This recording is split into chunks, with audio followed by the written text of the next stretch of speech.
Hello, everyone, and welcome to today's webinar, Incorporating Gender Equity into Your Nonprofit. For those of you who are returning Candid webinar participants, a warm welcome back. And to those of you here for the first time, I'm so glad you're joining us today.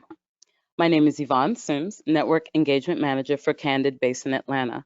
I'm also joined by Stephanie Coates, Marketing Liaison based in Michigan, and we'll be supporting today's webinar behind the scenes, as well as collecting questions you ask along the way and posing them during the Q&A.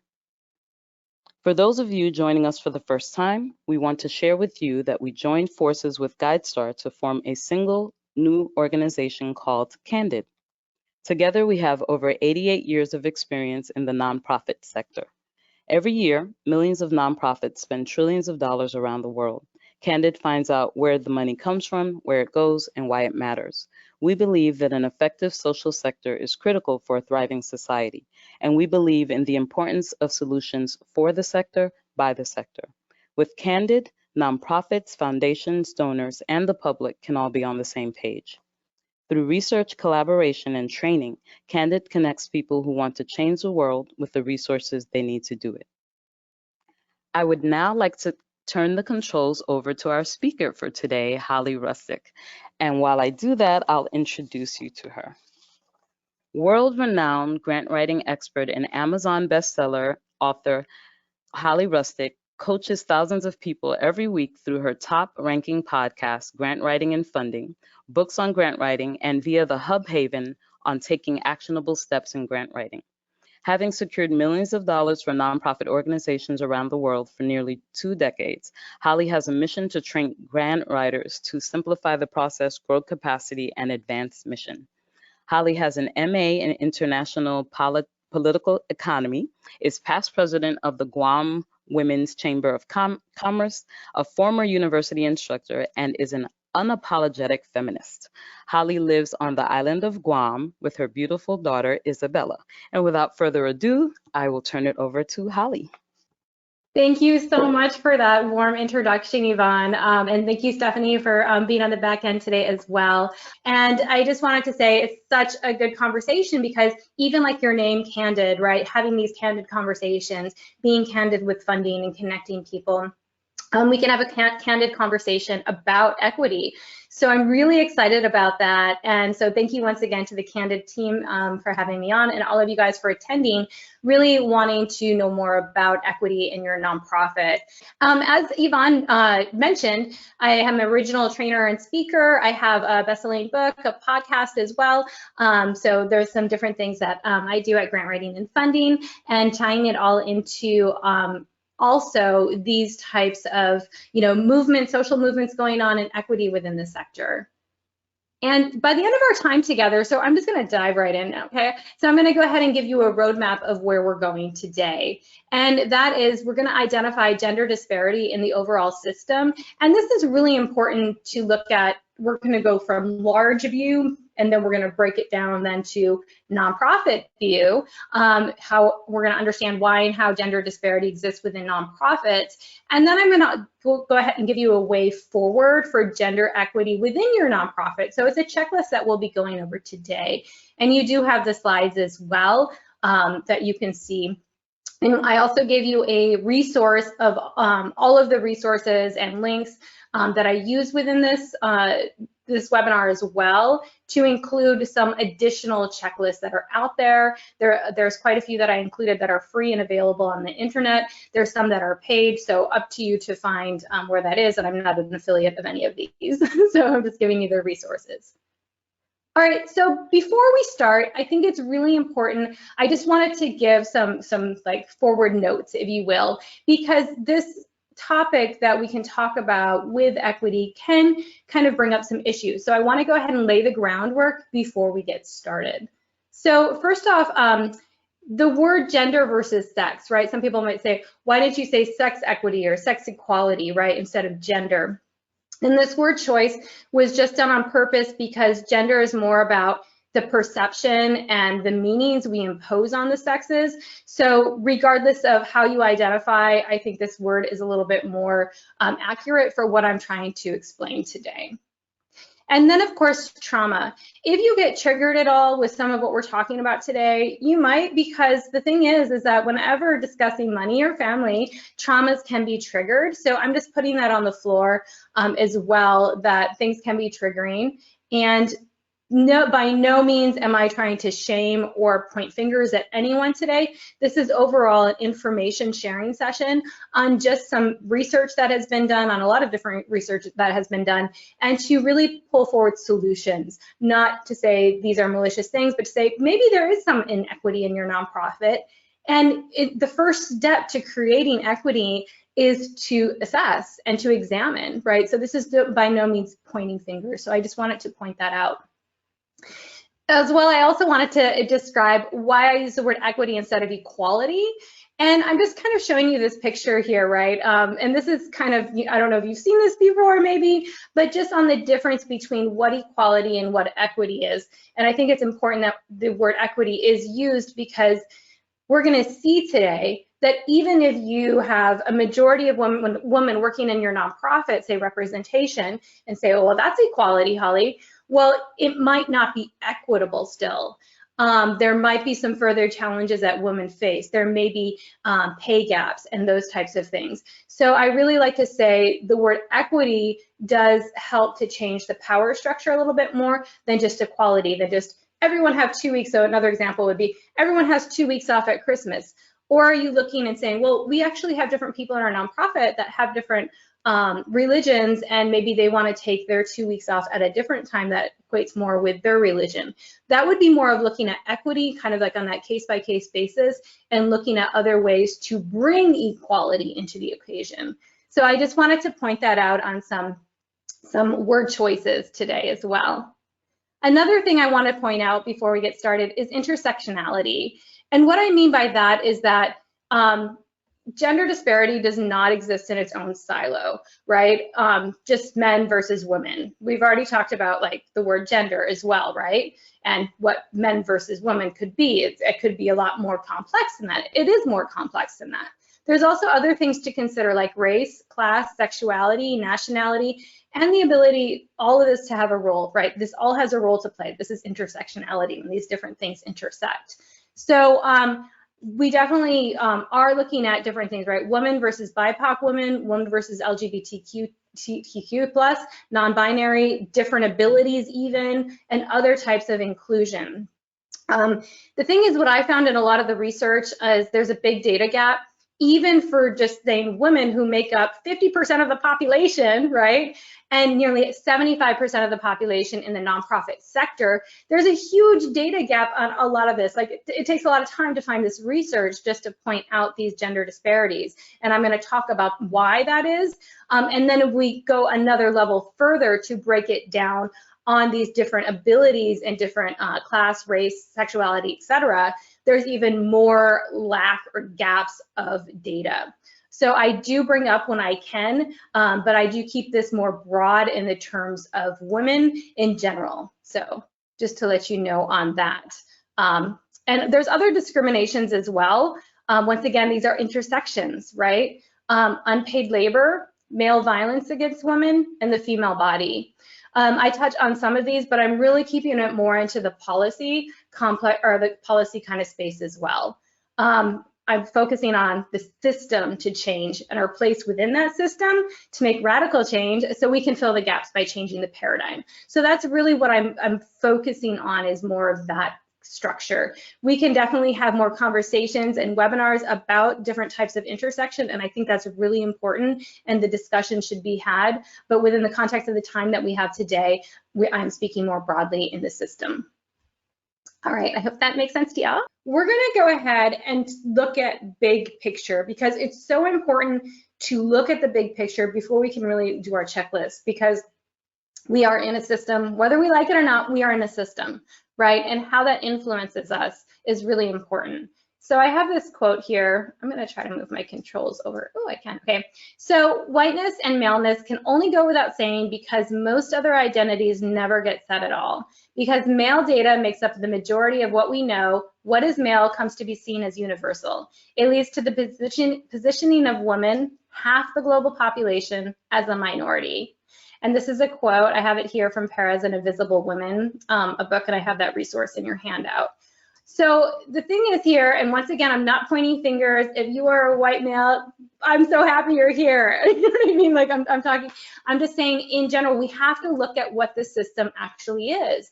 And in a lot of the data that we see, whenever there's data, like I said, there's a gap of data just about women in general. And when we come to the nonprofit sector, there's even less. So looking at this male idea of, or the universal idea of male, it's really important to understand why the system might be set up how it is. So how does this happen? So let's go ahead and look at it. Humanity, and Simone de Beauvoir says, humanity is male and man defines woman not in herself, but as relative to him. She is not regarded as an autonomous being. He is subject, he is the absolute, and she is the other. And let's kind of look at this, what that means. The default maleness. All right, so this is a part of our conscious reality because we're in this system. And I'm just going to show you what this kind of looks like as far as default maleness. When people find bones, like the caveman bones, right? There's a lot of research that actually shows automatically it's a caveman, right? It's not a cave woman assumed, even though we're 50% of the population. And it's interesting that they even, there were some researchers in Europe who then went deeper into saying, well, what if it is a woman? What if it's not a man? And they actually found out it was a woman, even though there was some warrior elements near her. There was some different things. And it was just really interesting to say, yeah, we kind of default to maleness. Another example, so we see that in science, right? Another example, emojis, right? Natural default was male and white, which is now we're seeing more genders and colors, which is amazing, right? But originally it's the default of male whiteness. So we do have to ask these questions and have these types of conversations we're having today to really understand, is there a gap? Because in general, the system does create the gap. Another default maleness is in a study, this was really interesting. Even stuffed animals, when people were asked, is this, a male, girl, how would you call this, male, female? And they would just refer to them always as he, even stuffed animals, unless, here's the disclaimer, they were dressed up super feminine, pink with bows, etc. Then it was her or she. So it's just that in this system, in our conscious, in our culture, in our society, there's a default towards maleness. So in a 2007 international study, look at this, 25,439 children's TV characters found that only 13% of non-human characters are female. So that's the little animals and the little other things, right? So even in non-human characters, females were underrepresented. And this is what kids are watching, right? Male actors have twice as many roles as females. Even when females are the leading characters, the male counterparts are the same amount on screen. So we're just seeing in general how this male default is working or has worked in our culture so far. Only 48 of 196 countries feature a woman on one of their dollar bills or their money. In the US, they did say they're going to put Harriet Tubman on the $20, but they still have not, right? So that was going to take 20 years to do that system, which is quite interesting. So I wanted to kind of just back this up so you can kind of see, okay, a lot of times even women are biased against women because of the structure and the system that we've been raised in as well. And until we start having conversations about the same, let's do the research, let's find the data, and then let's talk about it and seeing there are gaps. And these gaps should be up to par because once again, women are half the population. So there's another thing that's really important, and I know I'm still talking big picture. Stick with me, guys. I'm going to get into the nonprofit section in just a few minutes here. But inequality to capital, right? Capital is really important, and you nonprofits all know that. Money, right? In 1974, women finally got the ability to have their own credit card, and that wasn't too long ago, says someone who was born in the 70s. So, right, it's really not that long ago for women just to have a credit card in their own name and not their husband's name in the United States. This research is based in. Women-led startups received just 2.3%. So let's speed up time here, and this is in 2020. And Black-owned startups received only 0.6% of VC funding in 2020. So there's huge disparities in the overall system, even to capital, and we know that capital is important to create power dynamic changes. And then just in general, women earn 83 cents to every dollar a man earns, and while Black women earn 64 cents to every dollar a man earns. So there's disparity, once again, even within women, right? Depending on, once again, BIPOC sexuality, abilities, etc. So it's no wonder, and this is how Rojas says, how deeply we have internalized patriarchal dominance, even as women and queer folks. So once again, this is the culture and the kind of where we're from, right? This culture that we're talking now, we're having a discussion about, because is this okay then, right? Is this okay?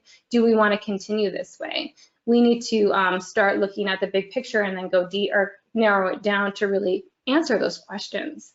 So here's just a nice graph for you, and you have the link to this as well, I believe, the gender wage gap. So we're finding, once again, the different types of races within women, right, and how and you can see that Asian women actually are earning about the same as men. So this is a really interesting way to kind of look at this, but to look at Asian women, is it East Asian women? Is it, Asian women, because that's a huge geographic area, right?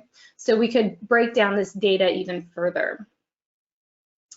Okay, so now I'm going to go ahead and transition into the nonprofit system. So now that we've seen, we have to understand the bigger context, right, to understand how we operate in the nonprofit system. So if we look at equity, gender equity, I think I have in your notes, but I changed it here to say inequity, because really what we're looking at is the inequity, but you could argue either way, right?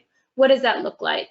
So when we look at nonprofit, equity or inequity in the system, we have to understand that nonprofits are a part of the system, right? And what really started, they file with the IRS. We are a part of, we are institutionalized, right?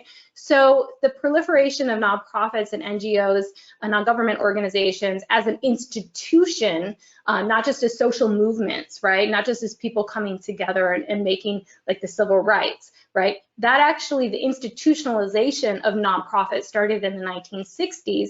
And some people think, well, it was definitely started because the government contracted with the nonprofits more to deliver the services rather than providing the services themselves. They saw that there's definitely a great way to do that, and there was an easier way to do that, right, than delivering all the services themselves. So it definitely streamlines a lot of monies flowing out and pass-through monies. Those of you at grants can understand that. But another reason too, and another factor, like I mentioned, was the civil rights movement. Civil rights movement was based on social justice movements where it wasn't institutionalized. It was people coming together and, rioting, boycotting, doing all types of things, right, to come together. And it wasn't an institution. So some people argue that money was funneled into anti-radical movements to forestall and co-opt further protest and to steer public policy towards the provision of individual services rather than social justice movements.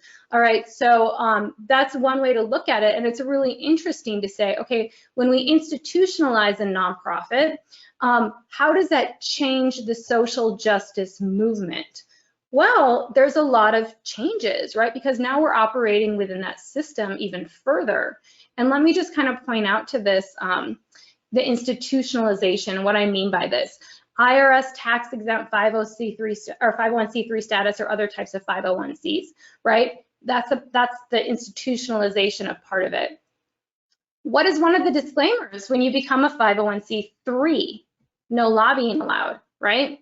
So that can cut a lot of broader social justice movement abilities when you can't lobby. There are certain types of 501cs where you can lobby, but a majority of nonprofits are 501c3, meaning that is a part of the kind of, okay, I'm going to do this and I'm going to become institutionalized, but I have to, now all of a sudden I cannot lobby. The other thing is, of course, within grants that are given out in funding and those contracts from the government, there are political restrictions and other types of restrictions for your nonprofit. Once again, it's going away from the social movement. I mean, I know a lot of you, to say it out here, like, how difficult is it to get grant funding to fund prevention programs, right? It's much easier to provide the services than the prevention, right? So there's all those types, and that's what I mean by providing. It went from social justice movement more towards individual services when the institutionalization of nonprofits happened. So that happens a lot with your grant political restrictions. So this definitely was a move away from social justice movements and towards social services. And if you guys love, I have Voulet here from Nonprofit AF, and he really calls this kind of, he has a spin on it too, the nonprofit Hunger Games, right? So to kind of look at that. But there is a kind of like, okay, we'll institutionalize you, but then you have to do this and this and this. All right, so this does impact gender equity because we're not looking as much at social justice movements, we're looking more about the services. So what kind of funding constraints? So let's break that down to another level. All right, so what kind of funding constraints that make nonprofits compromise? Let's look at that. Here it is. Here's some questions that you may have asked when you're applying for grants as a 501c3. But will funders think if I give 40 paid weeks to employees, what will they think if I give 40 paid weeks to employees for parental leave? Oh my gosh, are they going to think I'm just throwing my money away, right? And I'm not saying you are at all, but I'm saying these are embedded in our, because of the system, these are embedded kind of fears. This grant doesn't allow enough funding for a full-time person. I'll just take them out of the budget and take them out of the project, and I'll still fulfill the outcomes without staff. Right? These are types of pressures all of a sudden that one in a nonprofit may face, right? When they're looking at grant funding and other types of restrictions then because of the 501c3 institutionalized status. I must change half of my vocabulary to meet the requirements of this grant. Survivor to victim, activism to engagement, right? All of a sudden you're changing your words just so, because they're like, oh, those are trigger words, or we don't fund, right? We don't fund that type of thing. We don't fund food, right, for the conference or whatever. So all of a sudden you have to call it like some other type of thing. But it can be something that basic, or it can be even more about like, well, no, we are activists, but now we can't call it that. We have to call it engagement, right? It's kind of playing this game, this walking on this tightrope. Hardly anyone funds prevention, so we'll just do service programs. That might be something else that you guys have had to face, right? Being in a nonprofit. So it is really important to understand that funding constraints do or could or might make nonprofits compromise because of that give and take relationship. And I'm not saying you should just don't be institutionalized. There are a lot of benefits to having 501c3 status. But I think a lot of times we don't recognize it, especially with the proliferation of nonprofits. And we can look and say, oh my gosh, there's over 1.7 million nonprofits alone in the United States. It's just been like easy, oh, come up with an idea, or form a 501c3 so I can get grants. And there's not real thinking about, well, what is that system and what does that move for actually what that gap is we're trying to accomplish? Is it a part of a larger social movement? Will that actually restrict us more? Should we form a 501c4 or 501c6 instead? Should we perform or, create a PAC, or should we create a different type of institution? So I think that these are some things to think about as well. Now let's kind of dive right in then. So we've looked at kind of as an institution. Now I'm going to get right into the equity part, the inequity part. Is representation is important, but it isn't everything. And I kind of touched on this in the very beginning, just to kind of note that, yeah, you could have 75, 80% of your staff women, but is it equitable? So let's kind of look at that.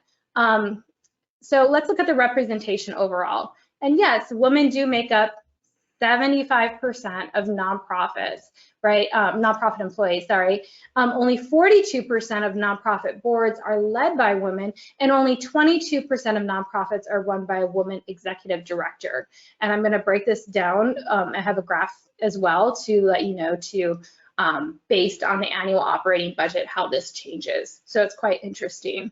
So right away, we can see that representation as a whole may be big, but representation in power structures may be different. And that's really the reform that can really help more equity as well, is also power structures, right? Power dynamics is really important. And that also talks about, you can apply a lot of what I'm talking about too to all of those intersections, right? How does this also affect BIPOC communities, your DEI, all of the other things? You can use this as a tool too to look at. It might not be all the things exactly the same, but you can apply a lot of these concepts, especially when I break it down into the checklist in part 3. But let's look at disparity does rise as operation budgets rise. So women make up 56% of chief executives at nonprofits with an annual budgets of less than 1 million per year, right, annual, but make up only 22% of chief executives at the 2,200 nonprofit organizations with at least annual budgets of 50 million per year. So let's go ahead, and I have the graph here to kind of show you that. Sure, we could say there's a lot of equity in maybe smaller nonprofits when we're looking at representation. I'm not talking about gender pay yet. I'm talking about representation, just in the sheer number of women. And this is looking at, this graph is CEO representation too. So we're like, okay, yeah, it looks pretty good, right? And then we start going, oh, it's dwindling down. As soon as we get up to that 2.5 million, and even in the 1 million, we can see the power structure shift, right? And this is even with maybe the representation of your staff is still largely women, right? But now we start to see the power structures shift. So this is a really nice graph. Once again, I have the link if you'd like to have this, but I think it really shows, okay, there is inequity in different ways. Maybe we just think of, oh yeah, there's a lot of women at nonprofits, but once we really start to look at, well, who's representing it? What are their annual operating budgets, etc.? We see the disparity. So we talked about representation in nonprofits. Now I want to move over to pay gaps, right? So we hear a lot about pay parity, pay gaps, etc., right? So how does this kind of pan out in the nonprofit sector? Let's go ahead, and I love this picture right here is just the gender pay gap, and it talks about, like, if a dollar, right, women, we're just 9%, we get a 9% reduction in the dollar just for being a woman. For caring for the kids, if you have kids, you get another 4% reduction, and entering in low-paying careers, another 10% reduction. So right there, it's just kind of like, where do we come in the gate? Is it really equal? Even if we have the job and the male has the job, are we really equal? Well, this would say, no, there isn't that equity right away because of these other issues. So let's talk about pay gaps then within the nonprofit sector. So when the research shows that pay gaps at nonprofits for female CEOs, so I'm not talking about staff, I'm talking about CEOs, EDs, etc. Female CEOs at organizations with an annual budget of less than 1 million experience median pay gaps of about 6% and 13% relative to male CEOs. So remember, we're seeing more female CEOs in that budget, annual budget too, of 1 million and less, right? But there's still pay gaps. However, we're seeing larger pay gaps as we're seeing less representation as well when we go higher. So at larger nonprofits where men outnumber women, the gap is larger. Female CEOs face a median 18% pay gap at the nonprofits with the largest budgets. So once again, we are looking at, and that's why I had to bring up before, as well as like even VC funding, when we're talking about money, right, things kind of get skewed with gender. And overall, females, so staff, earn around 24.8% less than males in the nonprofit sector. So overall, including your CEOs, including your nonprofit staff now, it even comes, the equity and the disparity is even larger. So, And part of why this is, again, this is why we talked about overall systems, is nonprofit work is historically tied to women's work, so it's underpaid automatically, right? So there's actually some research that I have that indicates this. And it's kind of like, oh, that charity work, it's the, you know, back in the day, the man's going to work and the woman's at home and she's going to volunteer and do charitable work and this and that and volunteer for it. And that was very much a part of the culture. But once again, with the institutionalization of nonprofits, another thing was people started getting paid for this type of work, right?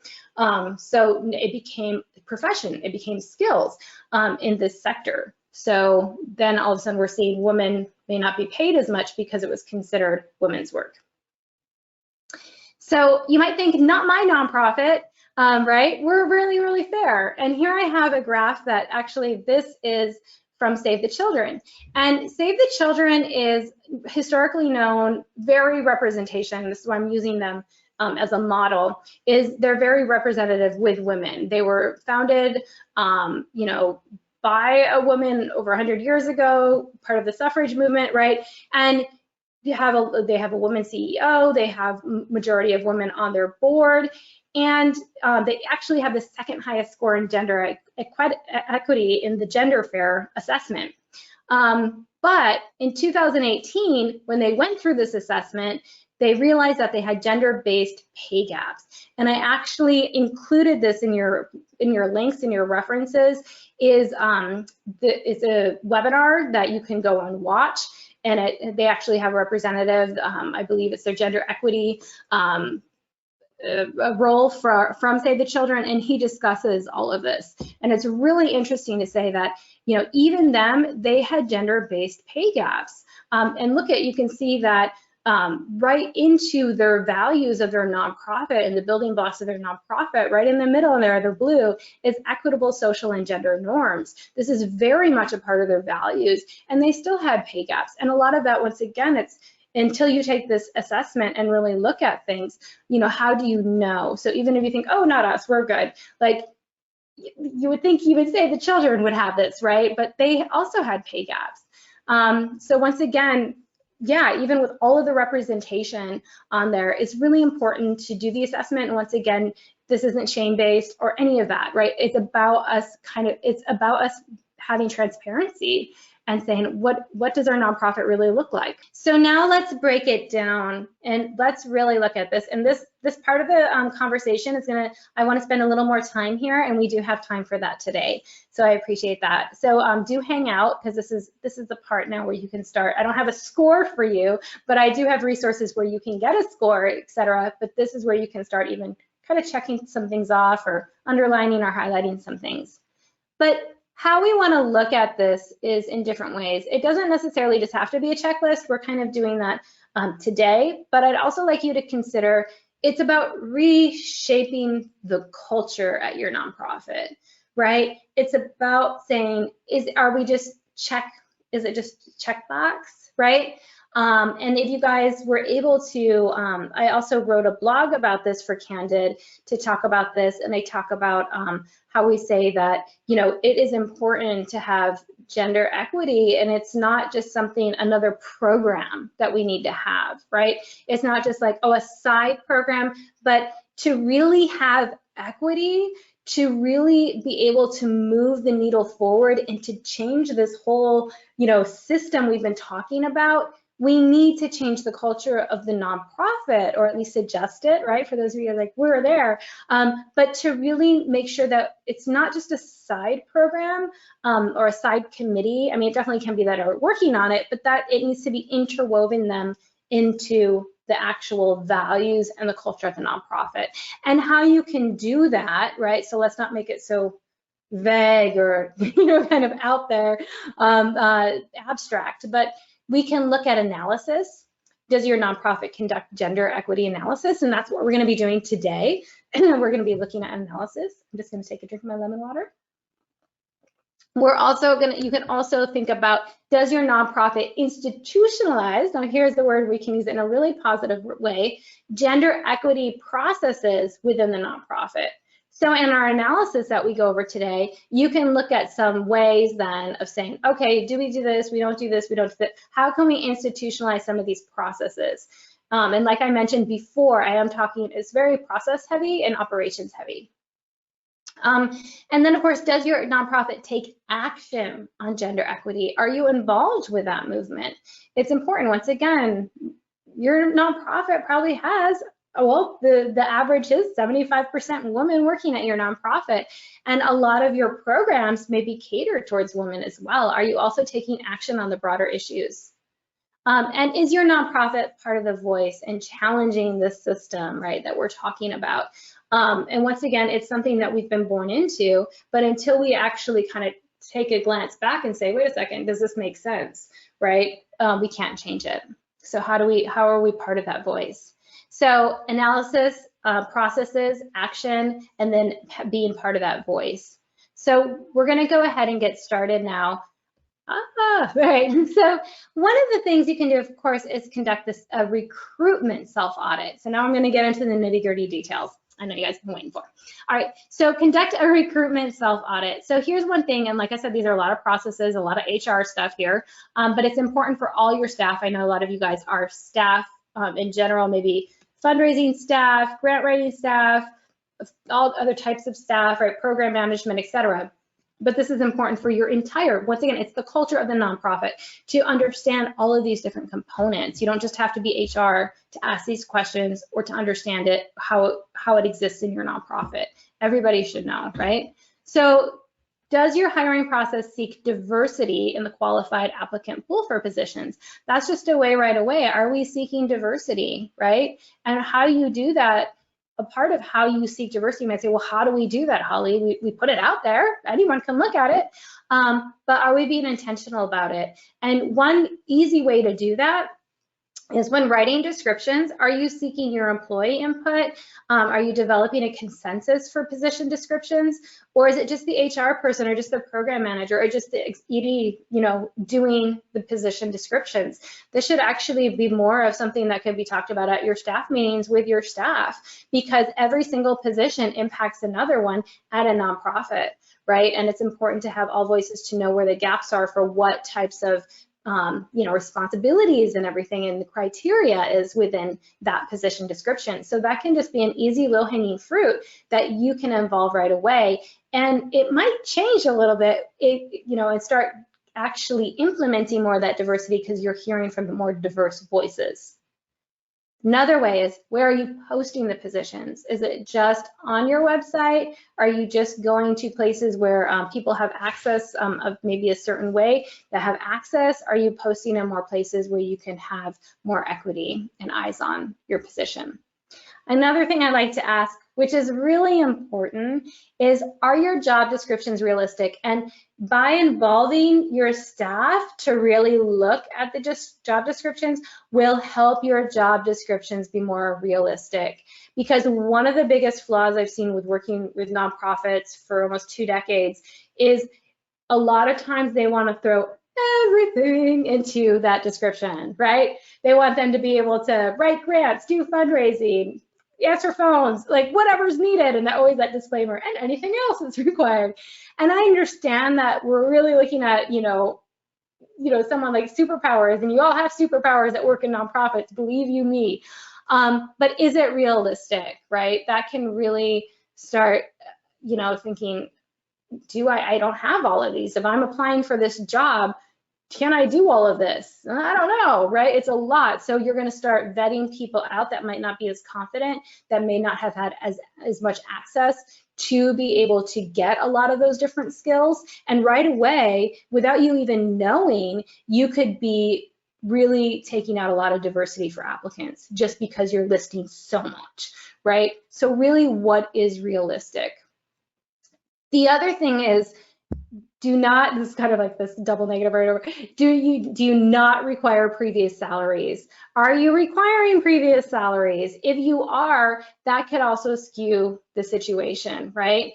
Because you may have somebody who has had a lot of privilege come in and say, oh yeah, I was earning $120,000 last year. And you could have somebody else come in and, they were working part-time, They were still doing a lot. They were still running programs. They still had all the skills. Maybe they only have earned 20,000 last year. And automatically you might be skewing this, right, on what to pay the person, on what they deserve just because of their prior experience. So that's where previous salaries gets a little sketchy. And once again, there's a lot more information on this in your handouts. There's a lot of resource links for that.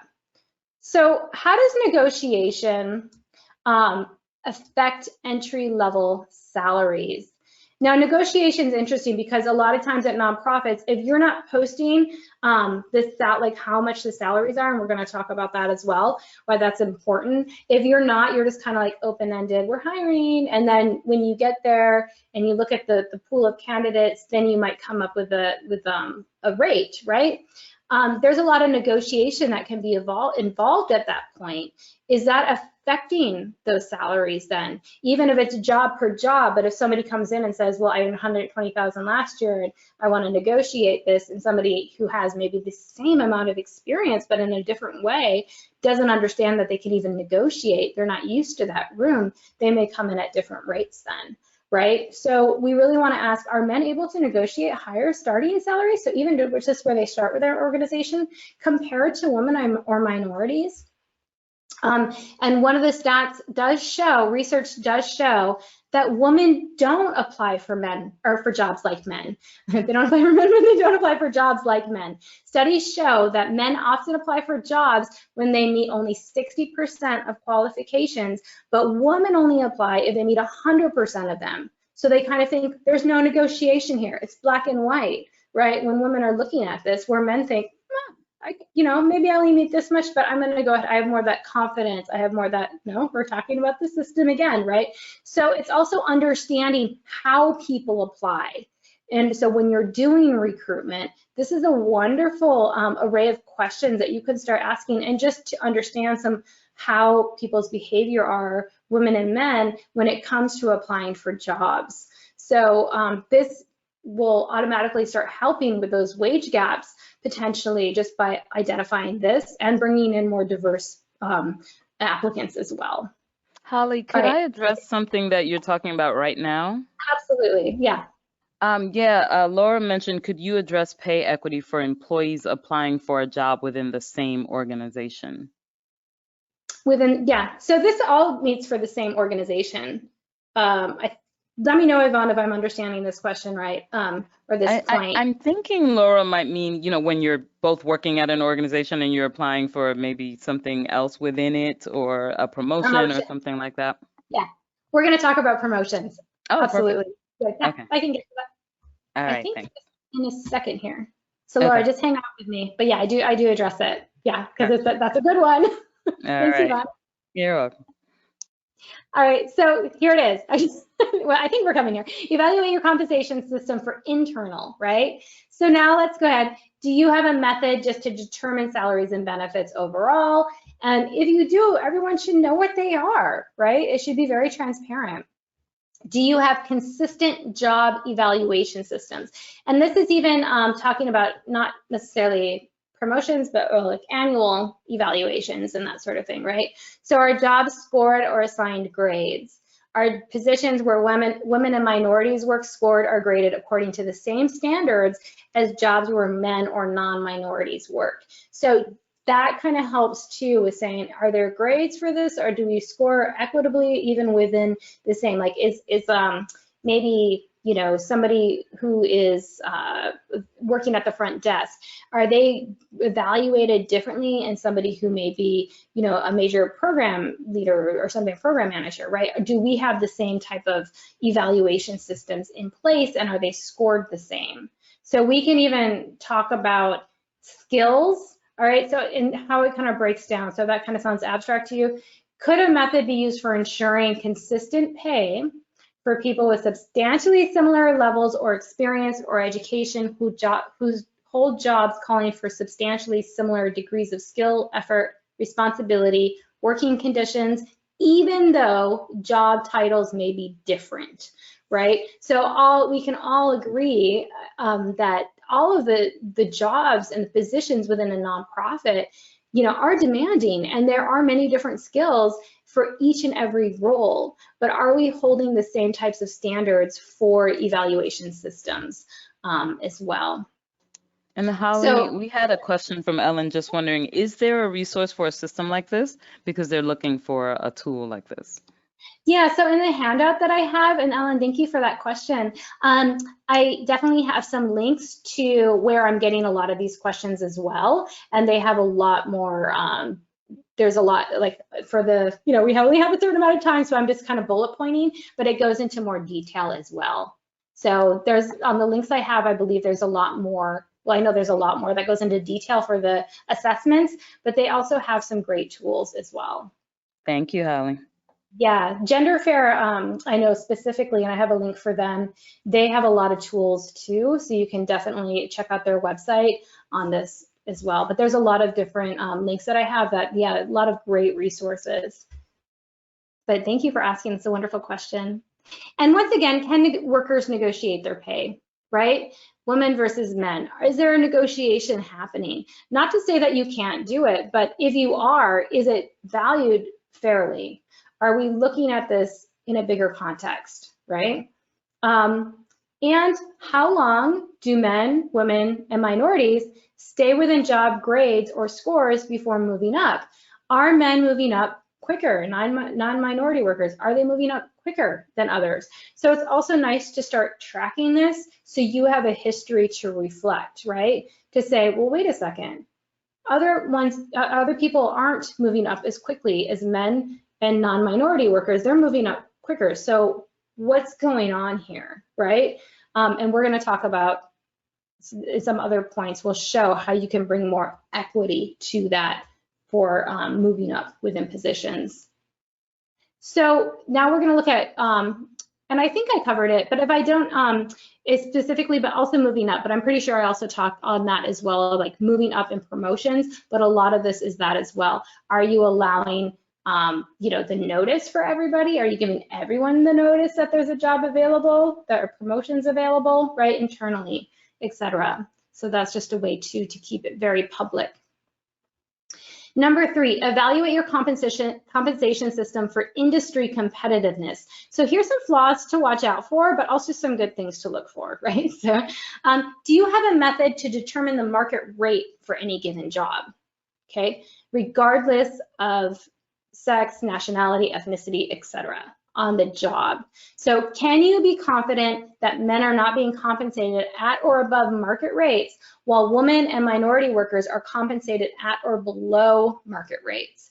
So that's another thing is, looking at industry competitiveness as well and looking at job title and how many people have that job title. Is there a lot of disparity there? Do you challenge, here's another great one, basic assumptions above the value of skills before assigning points or grade? So do you consider how caring for sick people and unpaid labor is a value? That's a skill, right? A lot of women, right?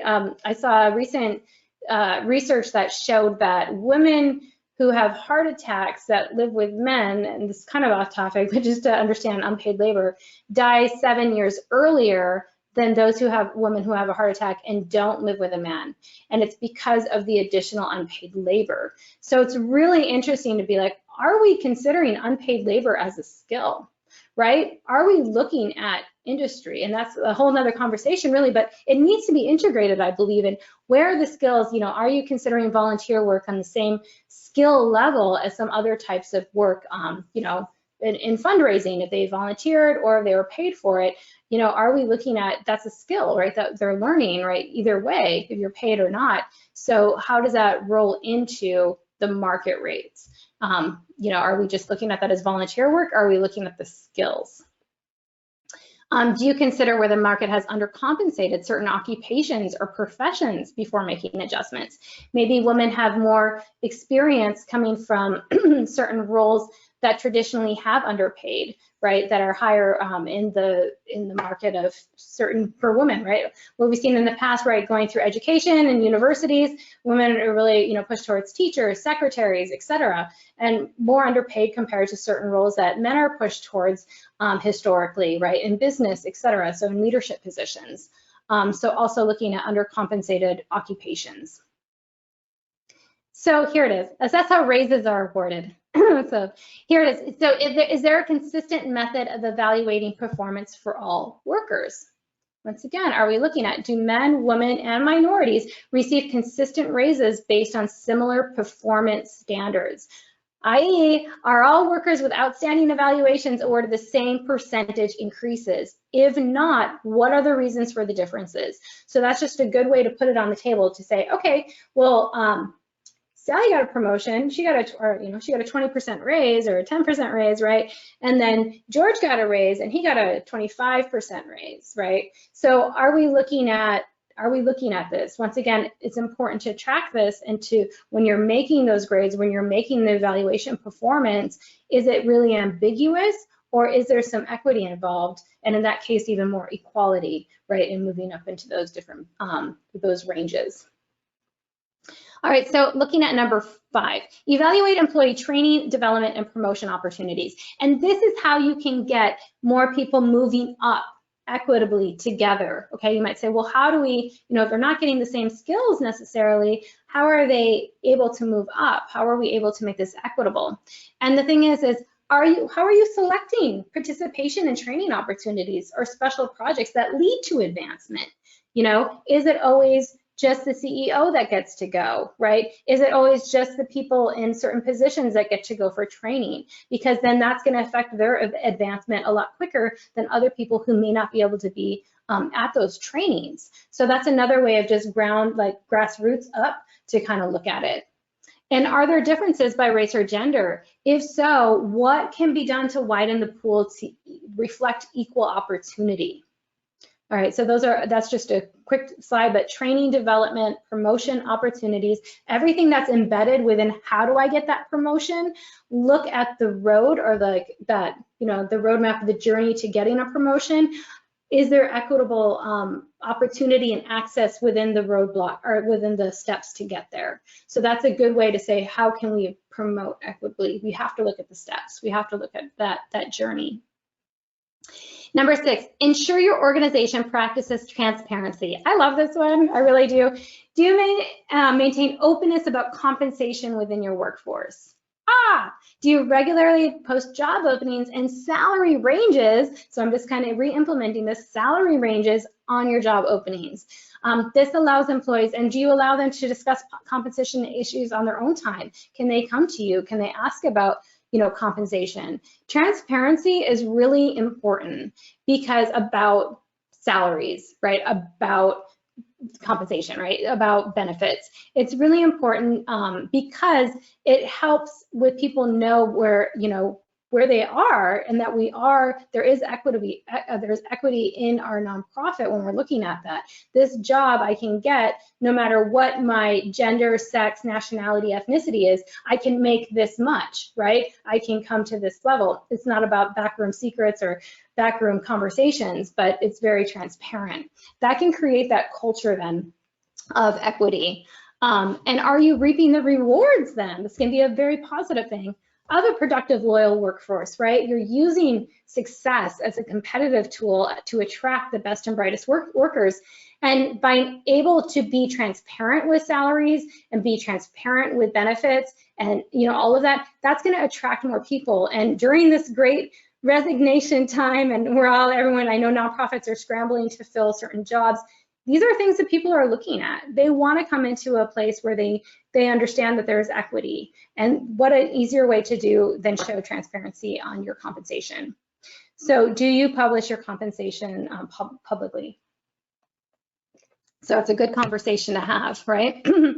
So number 7, provide benefits that work to sustain gender equity. So now we talked about, I kind of mentioned benefits just briefly, but just to kind of give some bullet points on what those benefits could be. Do you provide adequate paid maternity leave, paternity leave? And of course, are you following the law, right? So a certain number of employees, you have to provide 12 weeks of unpaid job protected leave per year, right? But even a lot of nonprofits, I was reading one article, and it was amazing to say they really challenged and said, we want 40 paid weeks of maternity leave.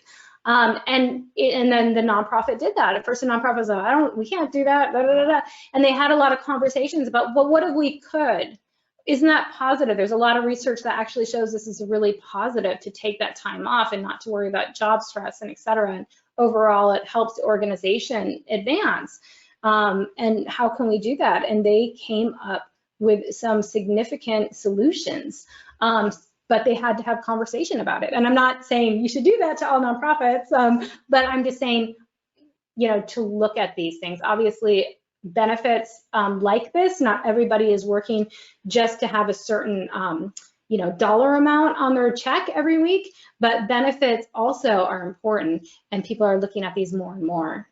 Do you account for unpaid labor and caregiving responsibilities that women incur, right? These are other benefits, time off, picking up the kids after school, all of this. Flexibility is become really important in our day-to-day living, and especially in nonprofit equity and culture. So working from home flexibility, all of these things to say these are other types of benefit that can sustain, benefits that can sustain gender equity. All right, so number 8. Assess your facility to account for 75% of your population, right? Remember again, 75% of your population is women, but are we even looking at our facilities? So do you consider women bodies in your facility? And what I mean by this is temperatures that are only set for men's bodies. That's always the, remember, male is default. So a lot of systems, seatbelts, all of this is set as male as default as a male body. So just looking at that and being like, are we doing that? Without even knowing it. No glass stairs that easily show up women's dresses, those types of things. Cabinets that women can actually reach, and they don't need a step stool. Heavy drawers, I see that a lot, that, you know, really hard to push. More square footage for women's bathroom. This is a great conversation about lines and stuff. You always see the lines outside of the women's bathrooms, and it's because a lot of the square footage, they can't have as many toilets right in the bathroom. So if you're having the same square footage to square footage, but you have 75% of your population as women, then there may be lines, right? That's missing time maybe for them to do their work or whatever. So it's just these things to consider just in your facility. ADA compliance, pregnancy parking, and of course, remote working, laptops, desks, etc. So facility, looking at facility, women's bodies, how are we accounting for this? Gender, number 9, and I'm gonna kind of get through these. I know we have about 8 minutes left, so I wanna make sure I get through all these. And some of these are a little bit less text, so we can get through them. Gender equity buy-in training and centralized groups. Do you include gender equity policy buy-in from the executive director, right? This is just a highlight from Gender Practitioner Collaborative, which I have the link in your notes. A gender equality policy should be supported by additional policies that are designed to promote a gender equitable and inclusive workplace, including diversity, anti-harassment, and non-discrimination policies and guidelines. So top down as well, right? We need to have a buy-in. We need to have training, centralized groups, et cetera, on gender equity, because once again, remember, we come from the overall culture of it not being equitable. How are we going to change that then within the nonprofit? Here's 10, gender equity buy-in and centralized groups, just to break it down a little bit more. Does your gender equity policy and culture have meaningful buy-in? So I kind of talked about this, I kind of repeated this, but what I wanted to say actually is gender equity training from experts. Are you doing training and getting that gender equity training? It's very specific, right? But we can see it's very important. And one of the things I've seen is cross-functional gender group. This is what I've heard in Save the Children when they're talking in the webinar that I have the link to for you guys. And they were talking about how important and how actually vital this was for them changing a lot of their equity was by simply creating a cross-department gender group. So it wasn't just a special project that one sector of their nonprofit started looking at, and they are a larger organization. But even in smaller nonprofits, you could look at this. It's not just about, some volunteers doing this gender, right? But it's about somebody from each part of the team, HR, accounting, programs, leadership, staff, volunteer, beneficiaries, right? The customers that you serve, including them all in this cross-department gender group to actually have a lot of these conversations. That's where you're going to have more diversity, right? And that is what they said with Save the Children really changed the narrative for them. So I thought that was really cool. Number 11, Conducting focus groups and surveys, right? So do you conduct these? Just, are you getting a pulse on what's going on from your staff, from the perspectives of your staff? Include employees, volunteers, constituents, board members, funders even, right? Are you getting like the nod from funders? So a newsroom example was that I was reading this research, and it was they, did a survey, but at first, they included males, females, etc. into this conversation. All of the men were like, it's fantastic, we're great. And then the women were like, actually, there could be room for improvement, and they gave some really good examples. So it is good to get surveys from to get a diverse pool when you're surveying as well. And remember your constituents, right, as allies. I love this quote from Viria, and she says, when survivors access care for support, we see them less as clients and more as potential comrades in the struggle for social justice.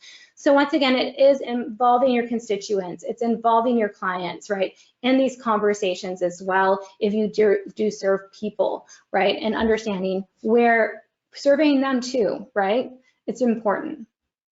So number 12, integrate gender equity into your budget. Oh, I probably just hit the nail on something there, right? Proposal budgets should include adequate funding to support gender equality goals and programming.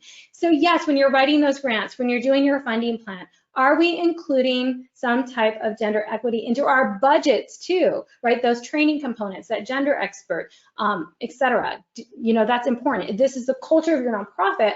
Budget to be behind it is really vital. Number 13, now we have these great policies. Are there accountability measures then for growing gender equity?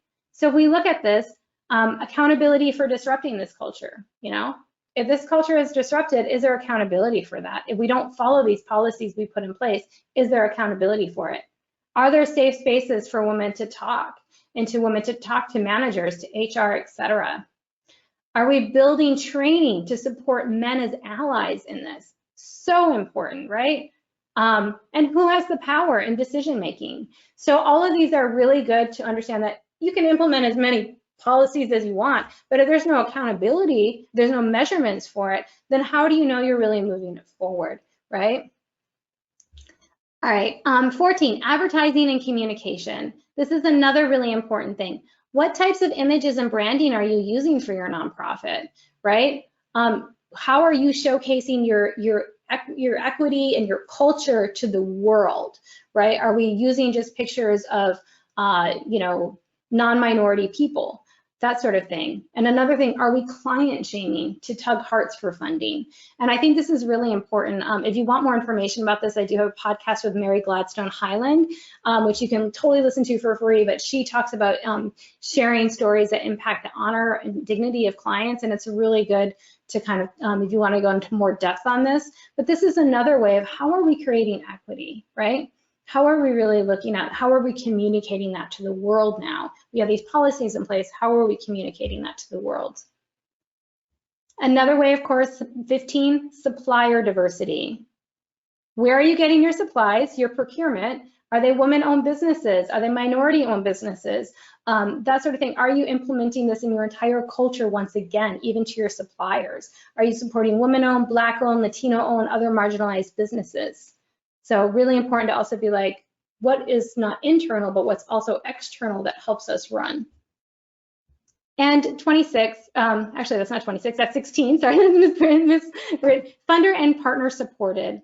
Do your funders and partners support equity? Are they also on board with this? Do your funders and partners know about equity? Are you taking the time to educate them maybe? Maybe they don't know about it. Are you taking the time to educate where their dollars are going for equity? If you are putting that budget into your program, you can show them that. This is how, part of your monies go into helping our equity. We appreciate that. This is a part of the social justice movement that we are supporting we're supporting actually a social justice movement just by creating more equity in our nonprofit, in our processes and structure. So letting them know about that, more and more and more donors, funders, they care about these things and they want to know about these things. So it's really creating those relationships at a very, meaningful level. And do you advocate with them? Are you, with your partners that are out there and other nonprofits, funders, are you actually partnering with them to advocate for equity and sharing resources? We're just going to wrap up then before I hand it back over to Yvonne, is to make gender equity as a core value of your nonprofit is a human right. Remember, it's not a side project. When we uplift, equity for everybody, it really uplifts us as a whole. And remember, it's not just about representation. It's not a side project. It's not about the bottom line. It's not about just like, oh, well, we have more women leaders. We're going to get a better, more funders, and we're going to have a better annual budget. It's not about dollars. We're looking at, it's about people, right, as well. So it is about the effect on all the social justice movements and reshaping the culture. So if we want to reshape what we started with today, that big look, we can really start at looking at our policies. We can start with looking at our values. We can start with very, it doesn't have to be, oh my gosh, it's such a huge daunting thing. We can start with these processes, and it can really have an effect overall on reshaping that culture. So I appreciate your time today. For more information, if you want to see any of my other resources, you can definitely jump over to grantwritingandfunding.com.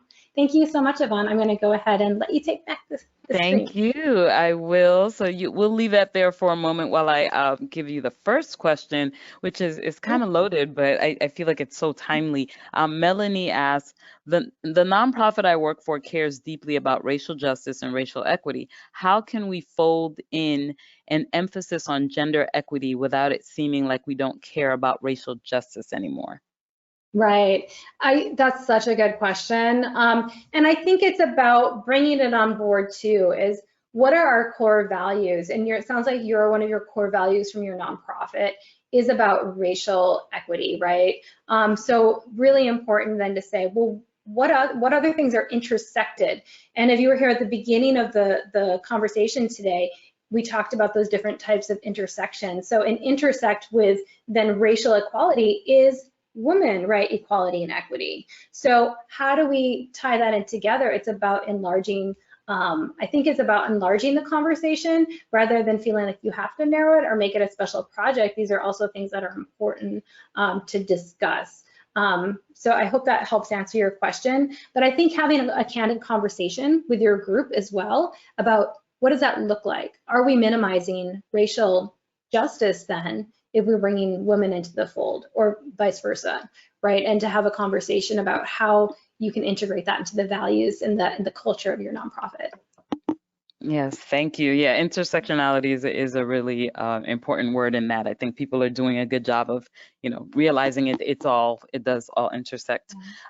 Ginger wanted to know, in your experience, what works best to debias systems? And I know that might be a lot, but maybe you can just give us a few things that you've learned over your time.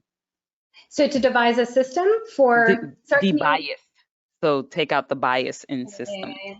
Yeah, I think going back, for me personally, for what I've seen works with a lot of nonprofits or with nonprofits that I've worked with, is to look again, have conversations, have a space for conversations, make sure it's a safe space for conversations, and have that, I love that cross-department kind of group to talk as well, right? To say, okay, it's not just this committee that's going to talk about it, or the Women, Gender, Non-Bias Committee, but let's bring in people from the different parts of the nonprofit and have this conversation. And I think also just saying, oh, did you know, and that's why I outlined a lot of research, did you know this, this, and this, and this is impacting, right? The male default is affecting the way we're hiring people, right, and what we're paying people, and having those kind of systems and conversations in place is a great way. And until we are aware of the bias, it's hard to even notice it, even as women, right? It's the culture. So we need to change that culture. It's a huge thing. We need to change the bias. It's a big thing. But looking at research, looking at having conversations and the space for that is really important. And then once again, having some of these checklists just to say these are tangible things that we can do. They're not so abstract. That can have an impact. Thank you so much. Rosalind is thankful for the resources and just curious if you know if any of the resources speak to transgender and non-binary. I don't know specifically because there's quite a few, but I have seen some, and like I said, I didn't really bring much into this because once again, there is a big data gap, right? I know there was at least one, I believe, that was out there, and that was from an LGBTQ nonprofit, I believe.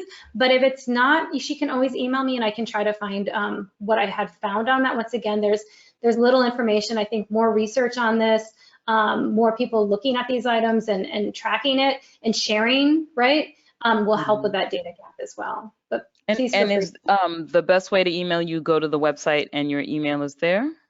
Oh, sorry, I didn't put it here. I can also send my email with the replay if you'd like, but it's just holly@grantwritingandfunding.com. So please feel free to drop that in the link or the chat box too, holly@grantwritingandfunding.com. Okay, at grantfunding.com. All right, and then we have, I'm trying to read this small writing. Sasha wanted, oh, well, you got thank yous, just so you know. So we got some thank yous, and we did get, some people having to leave, so there was a lot of thank yous and different things, love this information, things like that. So just so you know, good things. Sasha wanted to know, what is affirmative action's role within gender equity? Yeah, I mean, I don't know all the details for that, but I know that there has been a lot of restructure in affirmative action as well, right? So we kind of see that changing. And affirmative action, I mean, that's looking at more of federal, right? If I'm not mistaken, it's looking more at kind of federal regulations. So, Yeah. but for what we're looking at here too is to say, we can look at what's out there, and that's definitely good. Like I said, it's important to include what the FMLA says and what you need to give at least as a minimum for benefits and that sort of thing, right, for affirmative action. But yeah, a lot of it, it's not really, I don't think it's really strong from what I know, but I don't know all of it as well. But I think within your nonprofit, you have so much flexibility to make stronger arguments for more types of gender equity. Gotcha. So, thank you. I'll pose this question by Jenny and then let people know what's going on next for Candid. Jenny wanted to know, did you have some examples of places to post a job description that would reach more people equitably? Yes, I'm a big believer in, especially if you serve people, posting jobs on where your constituents or clients are, right, as well. So it's good I like hiring within what you're trying to reach. That who knows better than your clients, right? Who you're actually reaching as far as hiring up from a grassroots level. So where they are, you don't just have to post on LinkedIn, although that's a great place that you can post as well. But there's definitely other places you can try to get to as well. Putting ads out on social media to actually direct it to more equity, right? To reach certain reaches of people, I think is a good way too. And of course, referral with your nonprofit organizations that have similar culture and value to yours, that are promoting equity. Since so many of you guys in here are, you can also share with them and ask, right? So I think word of mouth is great. Where your constituents or clients are hanging out is really important. And that means it's a coffee shop. You're putting a poster up like the old days. So those types of things are completely, we don't have to just do online if there's not access for all people to get online to see those job descriptions or job recruitments. Yeah, it's funny you say that. Anytime we have a leadership circle for fundraisers of color, and I also work with a lot of BIPOC leaders through Candid. So anytime someone is looking for a fundraiser of color, they send me the post because they know I have a lot of connections to fundraisers of color. So that's kind of a smart thing to do. Send it to Candid. Yeah. So we're about to test your grant writing skills with this question. So Vicki wanted to know, regarding building budget budgets that reflect equity. Assuming that a grant budget is not specifically related to equity efforts, if we are aiming to integrate equity into all aspects of our organization, would equity-related expenses fall under indirect costs? Or do you suggest identifying them as a distinct line item with expenses allocated across sources? That was quite the question, Vicki. Yeah, your typing skills are great. Right. So I would go with the latter. I would integrate it into programs as much as possible if you have a specific program for gender equity. Now, my disclaimer on that is if you have a general program where you're maybe not focusing on gender equity, I think you should include it in the indirect. So I hope that makes sense as far as if it's a specific gender equity program, you're bringing out gender equity trainers, et cetera, and that's what you're applying for the grant, it can definitely be in your program. If it's for all of your programs, that is a portion of your indirect cost rate, you could consider, and right away you're building program budget into gender equity because now it's a part of your indirect overall operating expenses, right? So I think that's two different ways you could do it depending on what the project is. So I hope that's helpful. Totally helpful. And with that, I just want to thank Holly for taking her time today to talk to us. And that was a lot. You only had like 2 sips of water. I was worried.